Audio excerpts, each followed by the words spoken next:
So Winter Jade Icely, thank you for being up for speaking to me. As I've shared with you, I've wanted to interview you as Shambhala School is based in the life force, and it's the life force which is at the core of consciousness, the life force which is at the core of the body. And you are someone whose path I've been super inspired by, and whose presence and being and heart, and yeah, I've been super inspired by the way the life force flows through the body for you, and it flows through your work around sexuality, and your work around the feminine and the dark feminine, and more recently the light feminine as well. And I felt like I just love to hear about your perspectives and experience in these areas. Thank you. Beautiful. Yeah, this is exciting for me too, because it's a piece that only really dropped in recently, that's at the heart of the work I do. Yeah, It wasn't something that was conscious to me. It was something that's just been along my path and where my path's taken me. So yeah, uh, it's been like intuitive for you. exactly. Yes. I've been guided in this path. So Yeah. So when we were in Haydn, Winter, like when I mean you're in Haydn right now, but when I was there earlier in the year, we had a couple of conversations with Bruce where we were talking about exactly this. We were talking about like the different ways that the life force and the dark light shows up through people's being. And I remember you saying, you were like, yeah, it comes through my sacral. Like it yeah. comes through my sacral chakra, and it comes through, it comes through my body. And I've seen that in you. And can you describe that a bit, and your experience of that, and then also how that connects to your work? Sure. Yeah, I had this image come in, John, as you're speaking, which I'll share as a child, because something's taking me back there, which was Mm. when I was a child. I used to like to bury myself in the earth. So Mm. when I go to the beach, I'd always like to climb up into a sand dune and dig myself in, and that felt like this, like my spiritual home at times, like Mm. going deep into matter in that way. Mm. Mm. That just came to me, that image of me feeling like really encased in a home in that. Mm. But yeah, I think for me, the sacral center is definitely my power center as a Mm. being. Mm. And some of the meditations we do at Haydn, where we sort of anchor the sword down into matter, and Mm. we call the lightning in. Mm. That's where the lightning just just goes straight past everything and shoots into my sacral. So I've had very powerful experiences of that's where the consciousness goes into my body. Yeah. And so that translates to being a being very much at home in her body. So like, and particularly around in my sexuality and in my lower chakras is Mm. where I find refuge, Mm. in myself. Mm. Mm. Um, and certainly that's been an unconscious and conscious driving force in my work, which has been to really liberate the body as a sacred holy temple. But Mm. also, as what you're saying, is that it's a place where we can also go into those depths of the dark light, and we can go Yeah. into that. I can go home into the void through my body, as Yeah. opposed to having to transcend the body into consciousness or to the Yeah. upper crown. And Yeah. so for me, it's been it's sort of a journey spiraling in to the light, the dark light at the heart of matter. and Yeah. um, and yeah, and I've had lots of guidance in that, John. So there's a story that I'll share around one of my initiators, and that was Lilith. So I mean, Mm. we've had conversations about this, but Mhm. she was the dark feminine, Mm.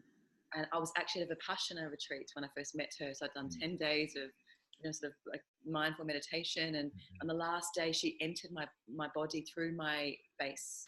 So Yeah. I felt this sort of serpent enter my body, and sort of she spiraled up my body and then kind of came up above me. And I didn't know who she was, but it was a very powerful initiation. So it Mm. was interesting. I feel like that was a juxtaposition of I've done the 10 days of Mm. working and with the consciousness piece, and maybe more of the ascension process. Mhm. And then on the very final day, she sort of entered me, and then Mm. she was a guide for many years for me. So, Mm. and she'd come to me during lovemaking or self pleasure. So whenever I was activating my body, she would appear. So Mm. she was one of my teachers of the power of the body, and also accessing our divinity and Mm. the galactic center through the atoms Mhm. of the body and matter. And so Mm. and then she really guided my work into helping others descend Mhm. into Mhm. the wisdom of their body and the portals in the body. So that Awesome. was a big journey for me from her. So yeah. Mm.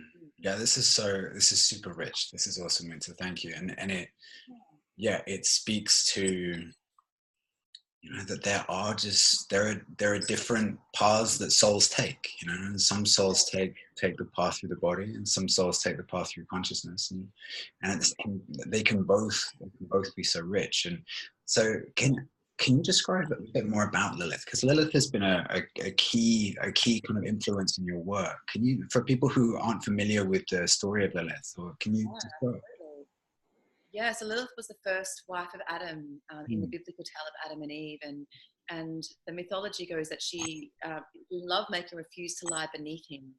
So mm, asserting her, equality or mm, even power, mm, over or with, and consequently, Adam sort of banished her from the mm, relationship and the connection, and he mm, married Eve, who was subservient to him.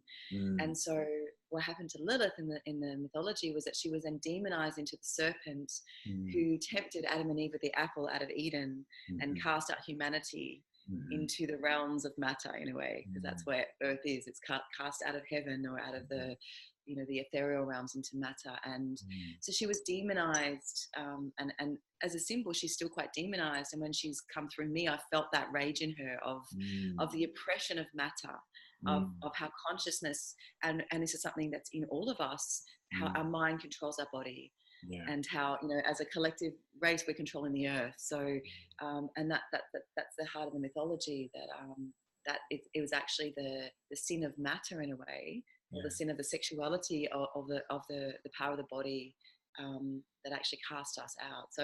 So she came through, and the teachings I received from her were the inherent power and beauty in matter, actually. Mm, And that's all matter. That was like, mm, the blood and shit and, mm, everything. And mm, that if we deny, there's such a great denial of parts of our body, which is the anus and mm, even, genital to some extent, mhm, that we're denying our true divinity, the wholeness of our divinity, mhm, and mhm, the purity of us. So mm, she was a teacher around that. And Lilith is, she's a serpent, so she really is connected to the kundalini of the body. So mhm, for me, when I first met her, she came through my anus, so she sits in the base of us. So, mm, and that's what's rooted to the earth. She's mm, just deeply embedded in the earth. Often when she come, I'd see her covered in earth. So she mm, came up through the atoms of matter, right through the heart of the earth into my body. um, and she definitely is a symbol and an archetype of sexuality and the power of the mm, serpent.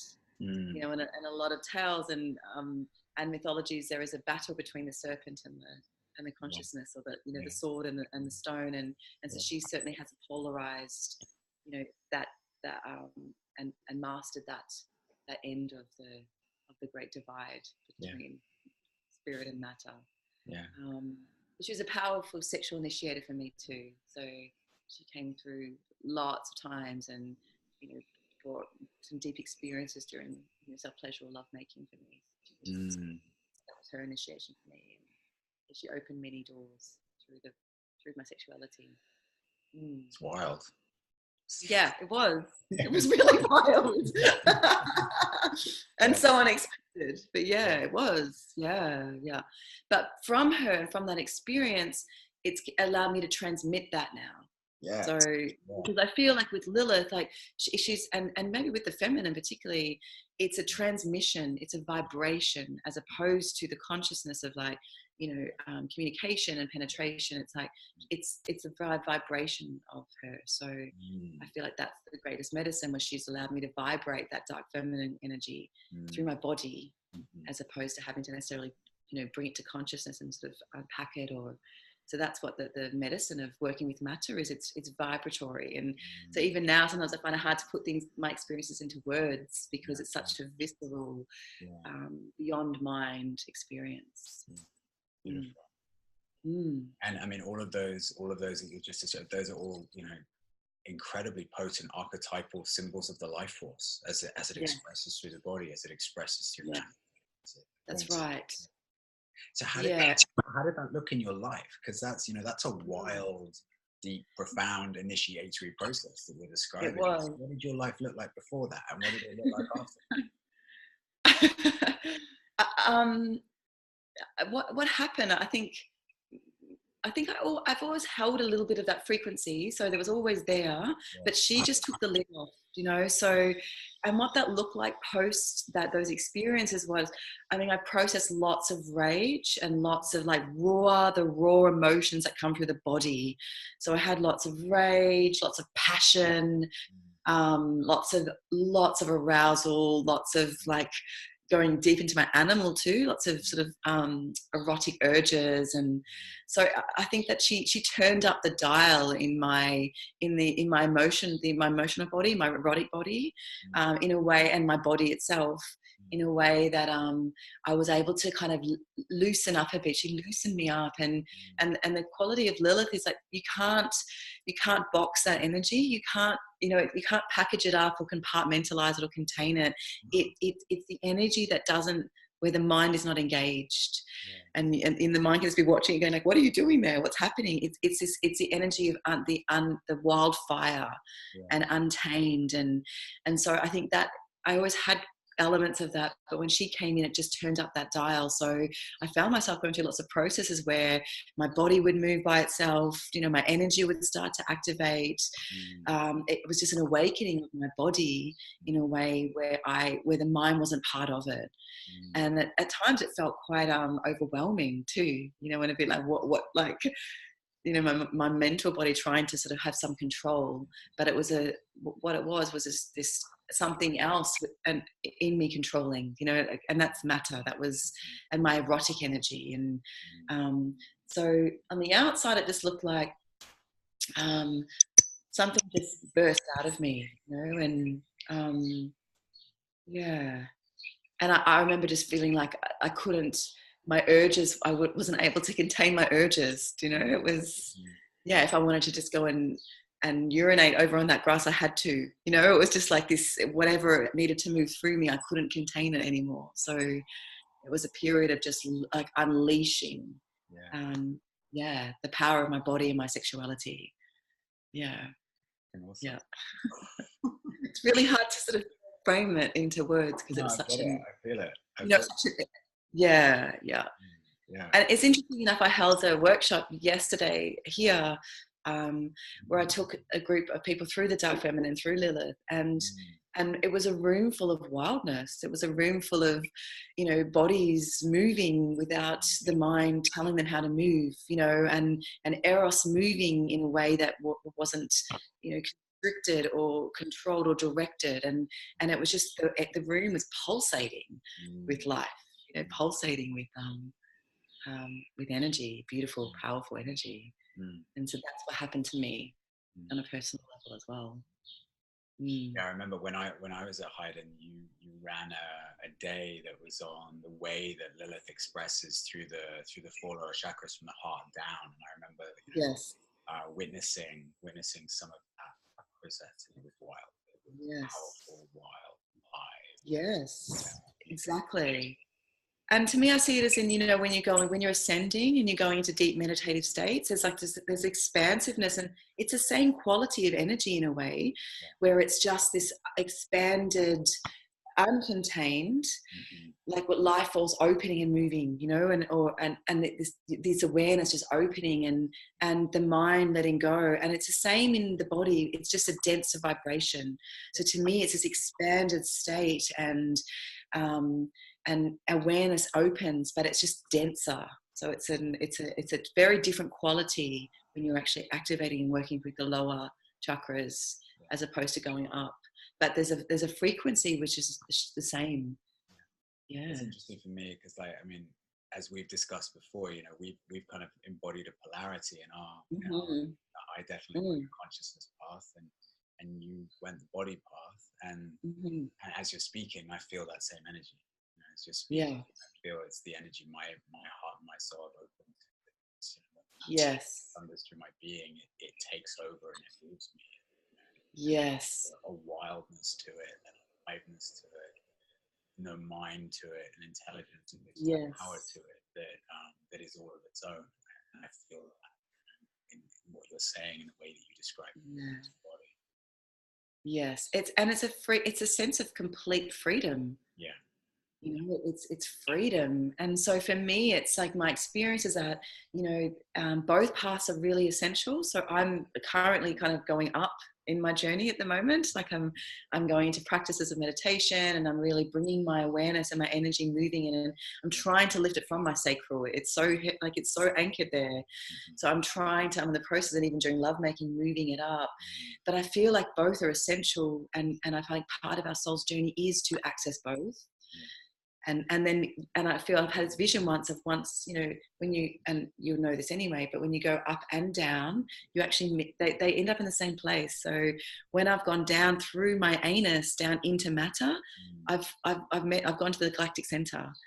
In the same way, you can go up through the crown. So to me, it's like, yeah, they're joining like the snake, the Ouroboros snake. It's like they're joining. So I feel like a soul's journey is not land, just park in one, but actually to be able to run energy through the whole system, through both, into that sort of spiral, that that infinity energy. And so and there's beauty. For me, it's beautiful going down into matter, because where our souls has chosen to be in matter.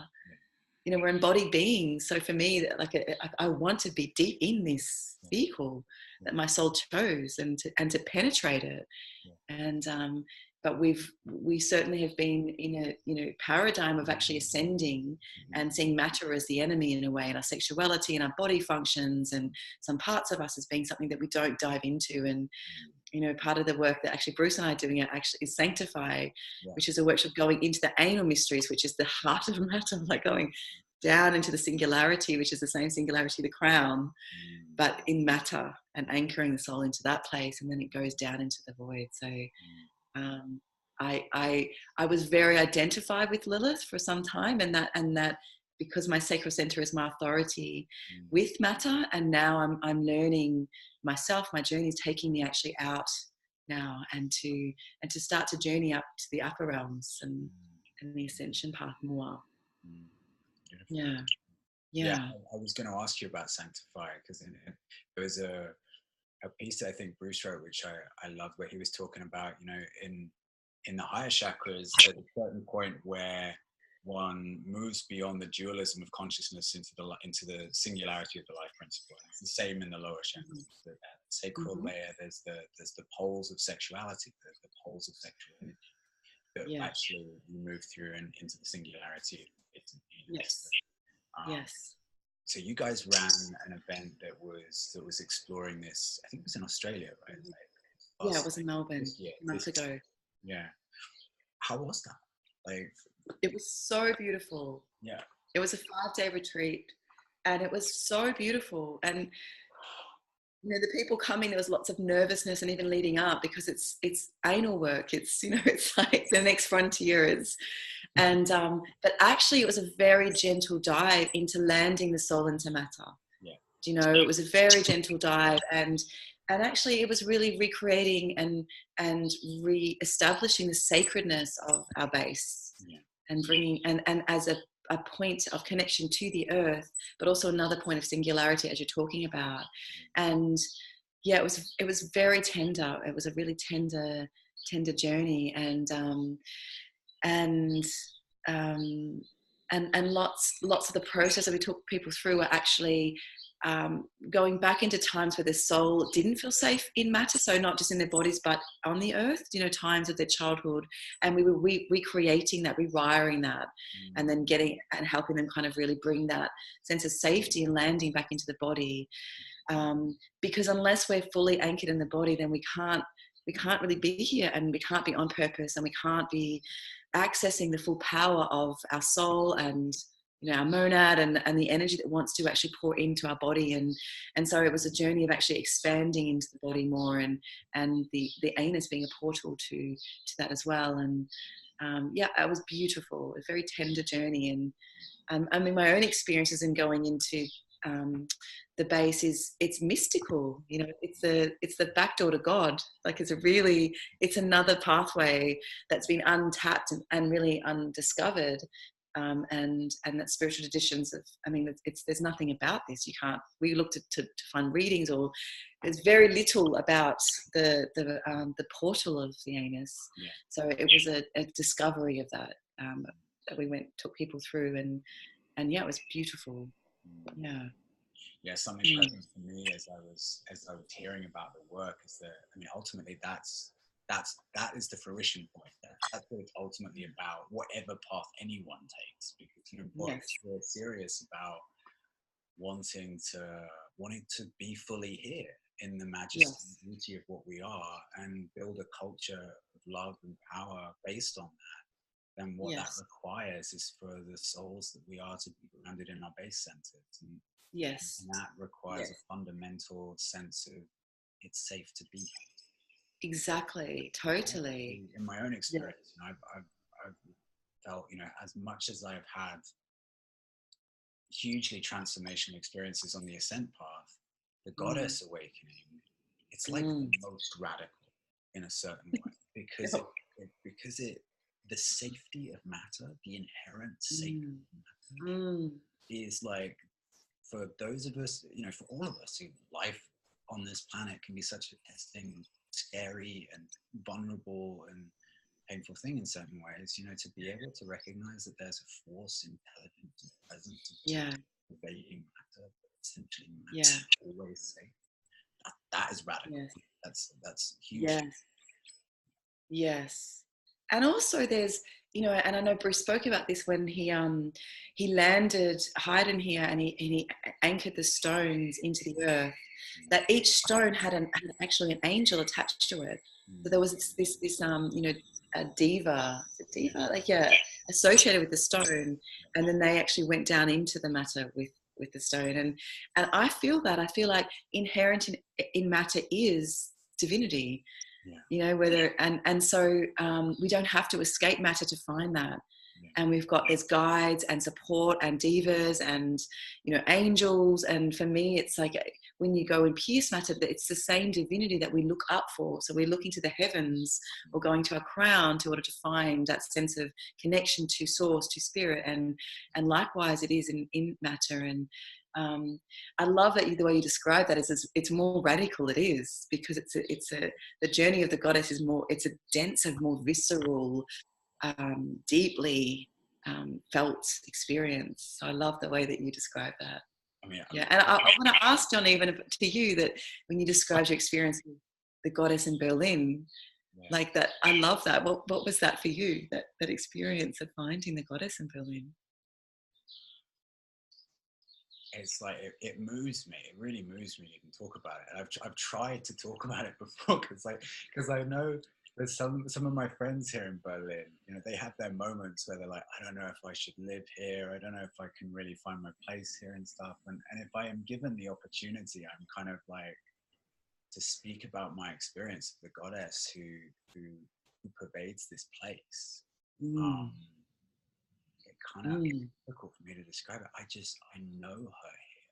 I know that she holds court for this mm, place, and she mm, has a particular frequency. Like, she's holding space for a particular frequency of life here. mm, And my mm, experience is that I have just felt so incredibly supported here. I felt mm, welcomed here. I felt mm. invited into her body here. Ah, And that I've been mm, consistently, it's been consistently communicated to me in all sorts of subtle ways that I'm being supported mm. and that I'm welcome. Oh, it's so beautiful. Yeah, yeah. And actually, I Mm, mean, that's a representation of my, after Haydn, there was a deep opening to the goddess, reality goddess, like mm, beyond Berlin. And one of the things that was so present there was, it's like, you are always welcome within me. mm, mm, You're always welcome. And the door, there was one point where I asked, I was like, okay, so if I lose my way, if I don't know how to find my way back, like, how do I find my way? And the answer mm, that came was, you know, my body is always open to you, depending upon the sincerity of your surrender, mm. sincerity of the partnership. If you show up in partnership, it's always open. It's so beautiful. And so if everyone had an experience like that, of actually feeling the welcome of the land, of our bodies, and actually feeling safety in that, we would all be so much more in with each other and in with life and all in, and not just, you know, a lot of people I work with, John, and even for Sanctify, most people at that retreat acknowledge that they've got one foot in, one foot out. Yeah. You know, there's a part of us that's all like, well, when we go back, like, yeah, I'm here, but I know there's, you know, I'm going to return home soon. And if we could actually be all in, we have to be all in our matter. Yeah.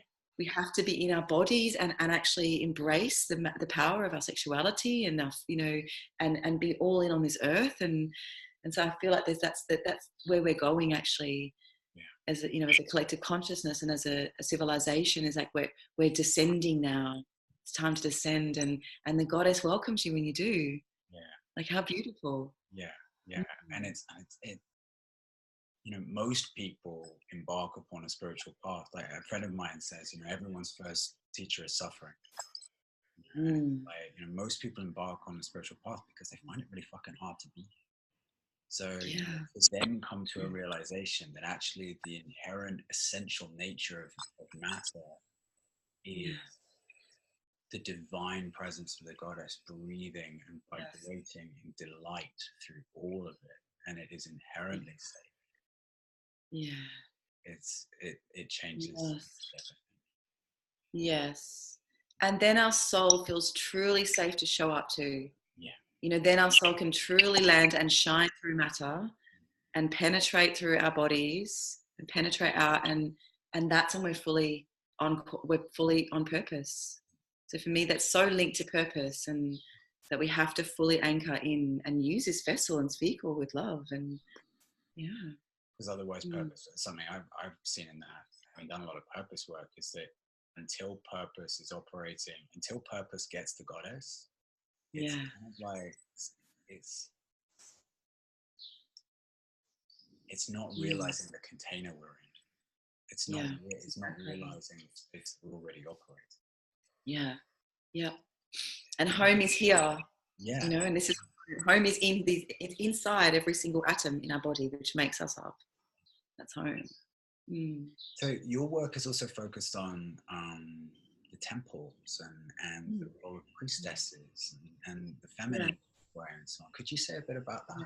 That's also, I mean, the return of the temples and hear about. So certainly that's definitely like a soul purpose for me, John. And I'm a seventh ray archetype. So seventh ray soul, which is like, so, you know, the temples are something I carry inside of me deeply as a being, but it's also a deep longing to have that energy move back into the world and more visibly be manifested.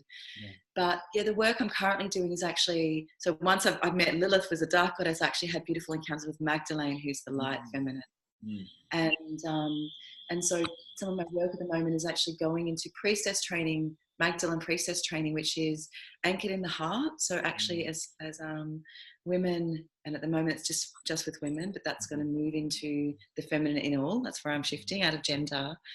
But it's really around initiating women to be able to initiate their community and tribe. So bringing back the sacred rites and passages, and having different points around the world of women who actually hold a light for that, for the transitions of life and the mystical arts, bringing back the mystical arts in communities. So I'm taking women through a journey of holding a place for birth, you know, like the physical birth, the midwifing birth, but birthing, you know, birthing something in the world, whether it's a project, an idea, manifestation, supporting the birthing, and then taking them into their first blood again, and the initiations around that, and then mothering, whether it's actually in their bodies or a project, or bringing that quality of the mother in, and then death. We're going to go into death journey. So it's really initiating women into the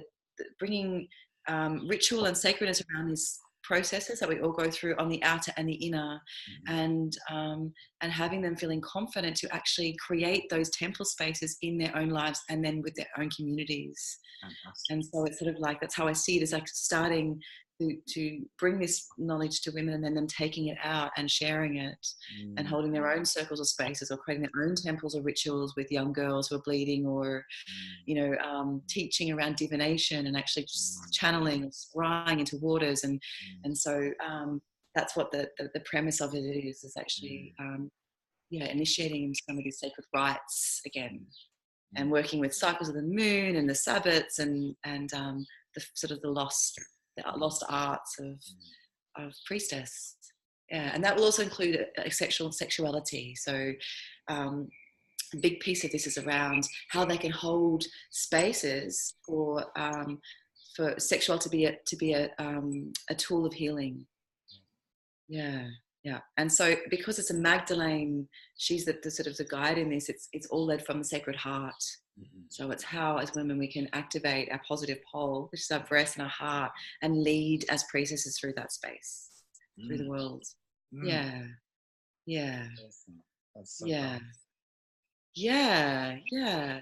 Because it's something that I wanted as a child. So I remember as a child knowing that I had an inherent sense that I didn't get, that there were pieces of initiations that I didn't get, and I remember looking into the eyes of other women when I was little, because my mother wasn't necessarily connected to, consciousness, spirituality in a way, or femininity even. And I remember as a child looking into the eyes of other women, asking for them, like I wanted teachers in this. I knew that there was knowledge that I was thirsty for. So, I mean, it was something I was initiated in the inner realms through guides and spirit for these things, but I definitely wanted an outer reflection of that. So this is what I want to now bring.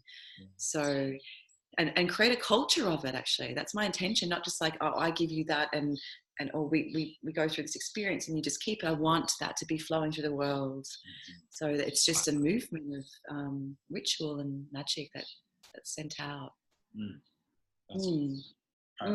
Lights me up what you were doing that. And I mean, I realize, Winter, you probably have to go soon because of the way I understand Haydn works. But thank you. What would you say? So I've had the experience, I've come into contact with a number of women who, to me, it feels really clear. They have, there is a priestess that is seeking to be born through them, and there's a priestess that's waking up in them, or there is the life force as it expresses through matter, kind of knocking on their inner door. What would you say to such women if a woman finds herself in that kind of place? A man also, in relation to his own feminine, if people feel this emerging through their being or knocking, they don't know the next step to take, what would you say to them? Yeah. So if they're feeling this call to priestess, and what step to take from there? Like if you have a deep resonance with it, and it's something is bubbling up in them, but they don't quite know. I feel like for me it would be because this energy is not something. It's something that it comes through us in a way.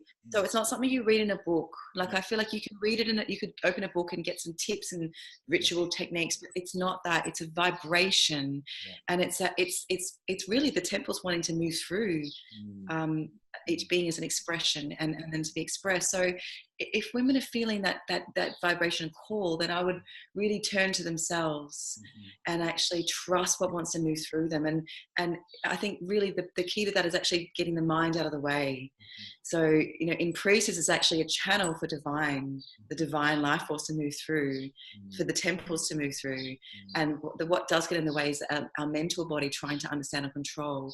So to allow this in, I think I would be doing practices around meditation, calming, sort of like stilling the mind and opening to what wants to move through, and then letting it move through the body. And for me, it's like when I've done lots of work around magic and holding space, when we come and ask, can you give me some techniques or tools? It's like, just follow the flow. So my own practice in magic came from just following where the energy wanted to go. And that could be like putting these pieces together into my cauldron and burning this herb and invoking a sound. And so for me, it's just letting go of all control of what something should look like and letting these energies work through you and just explore with them. And so for me, it's a very personal journey.